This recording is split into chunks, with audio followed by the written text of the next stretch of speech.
अस्सलाम वालेकुम, welcome to agenda CSS.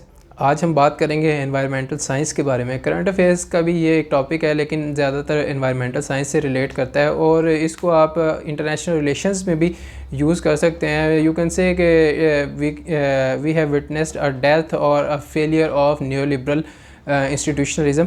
वो कैसे है, तो आज की वीडियो बहुत ज़्यादा इंपॉर्टेंट होगी, इसको एंड तक देखिएगा। बात यह है कि 1.5 डिग्री सी का जो हमारा टारगेट है, जो कि पेरिस क्लाइमेट अकॉर्ड में साइन किया गया था कि by the end of the century we will limit the global warming to almost 1.5 degree Celsius, तो वो फेल होने जा रहा है। इट इज़ अपेरेंट कि जनाब हम we are not going to be able to control the global warming to 1.5 degree Celsius. तो इसके बारे में आज हम बात करेंगे। कुछ हम बिटर ट्रूथ्स भी देंगे, कुछ हम मैनिफेस्टेशंस भी देखेंगे, कुछ हम क्लाइमेट की वजह से जो इम्पैक्ट्स होते हैं वो भी देखेंगे। तो लेट्स स्टार्ट द वीडियो। 2015 में जनाब मार्शल आइलैंड्स के जो फॉरेन मिनिस्टर हैं, उन्होंने कहा था कि अगर आप 1.5 डिग्री सेल्सियस को मान लेते हैं कि इतना हो जाएगा या इतना होना है या इससे ज़्यादा होना है, then it will be the same as signing a death warrant for all the low lying islands और एटल्स। ये एक बहुत बड़ी स्टेटमेंट थी और यूँ कह लें कि एक बड़ी पावरफुल स्टेटमेंट थी, जिससे आपको अंदाज़ा होता है कि क्लाइमेट एमरजेंसी या क्लाइमेट कितना डिग्रेड हो जाएगा या उससे इम्पैक्ट क्या होगा। तो इस बात को सुनने के बाद 2015 में जनाब वर्ल्ड लीडर्स ने बड़े एम्फेटिकली पेरिस क्लाइमेट अकॉर्ड के ऊपर साइन किए कि जनाब हम 1.5 डिग्री तक इसको लिमिट कर लेंगे, इससे ज़्यादा नहीं होगा। लेकिन रियलिटी चेक पे आ जाते हैं कि रियलिटी क्या हो रही है या आजकल हमें क्या नज़र आता है कि क्या होने वाला है, क्या हम एक्सपेक्ट कर सकते हैं। वही है कि जनाब green house gas emissions are actually growing instead of decreasing or staying constant, these gas emissions are actually growing, जिसकी वजह से क्या हो रहा है कि obviously climate warm up होगा, global warming होगी। Already the climate is 1.2 degree Celsius hotter as compared to the pre-industrial era। तो pre-industrial era यानी before 1850s आप कह सकते हैं। तो उससे पहले जो है जितना टेम्परेचर था उसके लिहाज से ऑलरेडी ज़मीन 1.2 डिग्री सेल्सियस गर्म है। एक तो इसका इम्पैक्ट है कि ये जो वार्मिंग है it will exacerbate the warming that is being caused by the green house gas emissions. फिर है जी कि impossible to lasting impact of green house gas emissions already emitted, के जितनी ग्रीन हाउस गैसेज हम ऑलरेडी एमिट कर चुके हैं उनका लास्टिंग इम्पैक्ट है। ऐसा नहीं है कि ओवरनाइट या एक दफ़ा हमने एमिट की हैं तो they will just impact us for 1 year और फिर वो कहेंगे कि अच्छा जी ठीक है we are cool down and it's all okay. नहीं, ऐसा नहीं है। These gases stay in the atmosphere और ये बार बार हीट एब्जॉर्ब करती हैं and then they release it, और जो सनलाइट ये एब्जॉर्ब करेंगी और जो इंडस्ट्रियल एमिशंस हैं उससे हीट एब्जॉर्ब करके क्लाइमेट को या एनवायरनमेंट को हीट अप करेंगी, तो it will have disastrous impact for the whole world.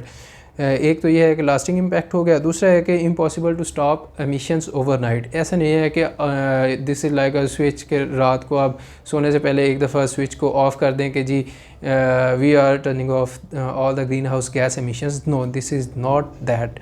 Nation state system है, सारी स्टेट्स जो हैं कंप्लाई नहीं भी करती and even if they comply they have long transition periods. आप देख सकते हैं कोई 2030 तक कह रहा है कि 40% हम ग्रीन एनर्जी पे आ जाएंगे, कोई 2070 का कह रहा है, कोई 2050 तक नेट ज़ीरो एमिशंस तक जा रहे हैं।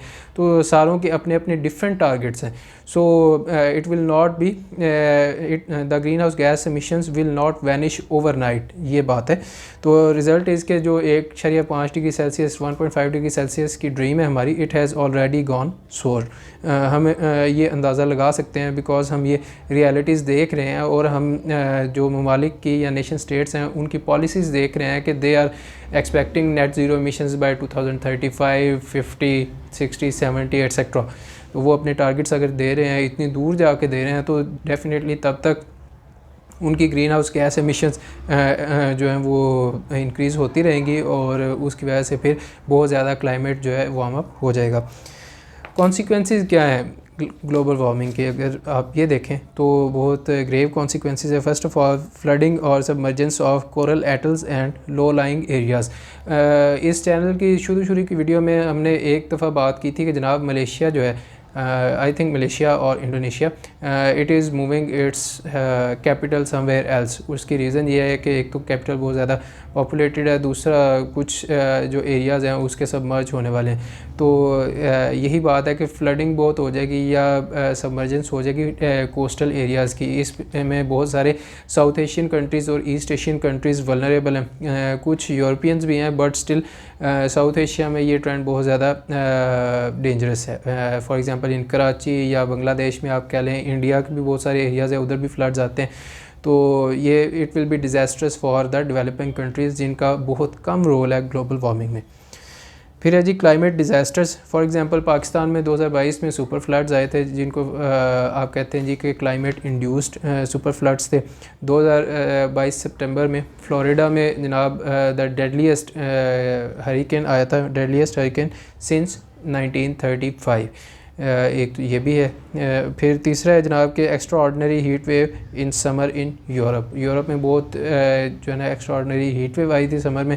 और ये सारी मैनिफेस्टेशंस हैं कि जनाब क्लाइमेट वार्म अप हो रहा है या क्लाइमेट चेंज और ग्लोबल वार्मिंग की वजह से किस किस तरह के प्रॉब्लम्स, किस किस तरह के डिज़ास्टर्स जो हैं ऑलरेडी हम देख चुके हैं, और इनकी आप एम्पलीफाइड फॉर्म एक्सपेक्ट कर सकते हैं इन द कमिंग मंथ्स और इन ईयर्स। तो इस सारे क्लाइमेट चेंज और ग्लोबल वार्मिंग की वजह से इम्पैक्ट्स हैं, उसमें इकोनॉमिक डैमेज है, इंफ्रास्ट्रक्चर डैमेज है, प्रोडक्टिविटी लॉस है, हेल्थ को इफ़ेक्ट होता है, क्योंकि हेल्थ इफ़ेक्ट होगी फिर उससे प्रोडक्टिविटी लॉस होगा, फिर हंगर है, फूड के ऊपर इफ़ेक्ट आएगा, ये सारा कुछ है।